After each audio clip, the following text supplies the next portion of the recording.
Hello guys! How to calculate CRONBACH'S alpha using MS Excel.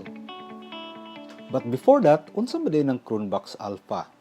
CRONBACH'S alpha is the most common measure of internal consistency. It determines if the survey using Likert scale is reliable, and it describes the interrelatedness of all the items within the questionnaire. The most acceptable alpha value is ranging from 0.70 to 0.95. So guys, let's do it! Eventually, naghimo ko og survey questionnaire using the Google Sheet. Naani siya 10 ka mga questions, and then napo ni siya 5 ka mga Likert scale choices. The very satisfied, the satisfied, neither satisfied nor dissatisfied, the dissatisfied, and very dissatisfied. At this point of time, gibalhin ako sa MS Excel ang mga responses gikan sa Google Sheet. As observed, naatay 20 ka mga participants, then naaputay 10 ka mga survey questionnaires or survey questions.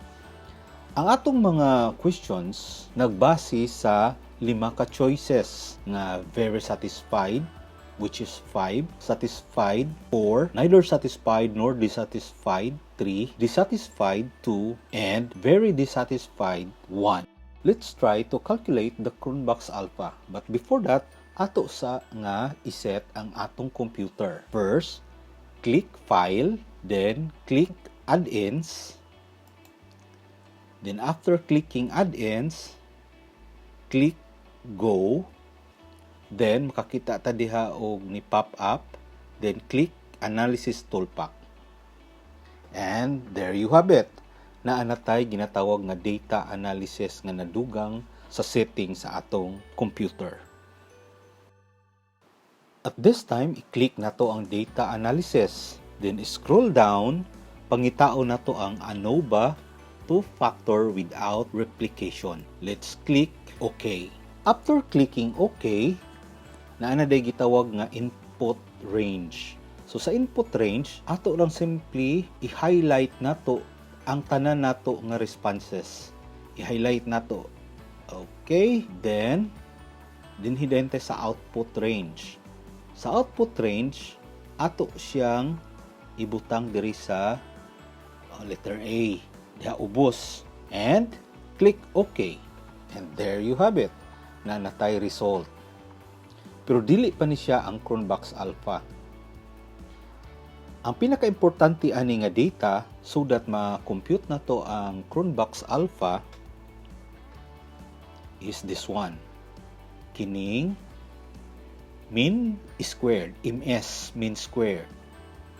So, ang atong gamiton nga data kining mean square error and mean square rows. Mao na atong gamiton nga data. Using the formula equals 1 minus kining MS error divided by MS rows.